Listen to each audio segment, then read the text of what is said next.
2009 peut être l'année de naissance d'un nouveau capitalisme, d'un nouvel ordre mondial. Et j'en appelle à tous les gouvernements. Aucun d'entre nous n'en sortira en faisant sa propre politique dans son coin, isolé de ce que font les autres. On ira ensemble vers ce nouvel ordre mondial.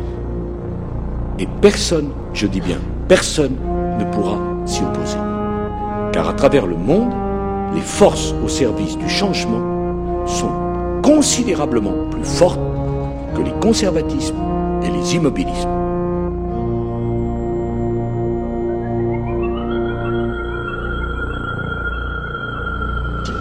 Cette crise marquera sans doute pour l'histoire le commencement véritable du XXIe siècle.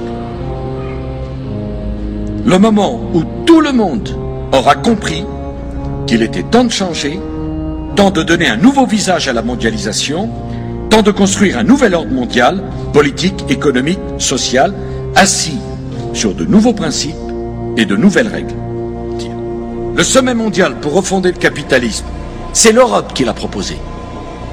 Le nouvel ordre mondial, c'est autour des propositions de l'Europe qu'il se construira. Plus que jamais, l'Europe prend conscience qu'elle a besoin d'un véritable gouvernement économique, dont elle vient d'expérimenter ce qu'il pourrait être et l'utilité qu'il pourrait avoir.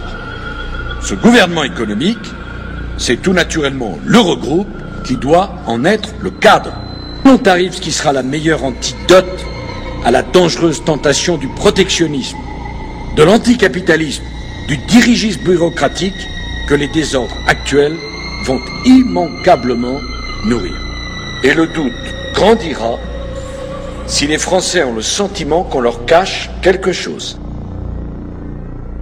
C'est la première fois que je m'exprime au nom de la France à cette tribune.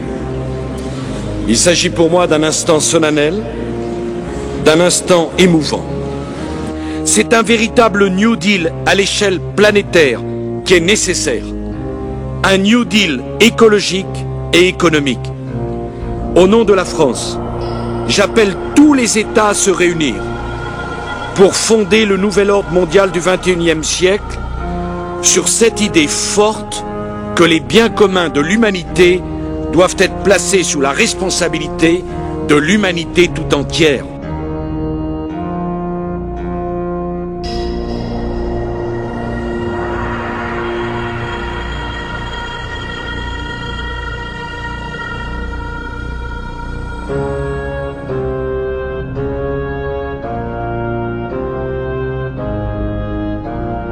Et personne, je dis bien personne, ne pourra s'y opposer.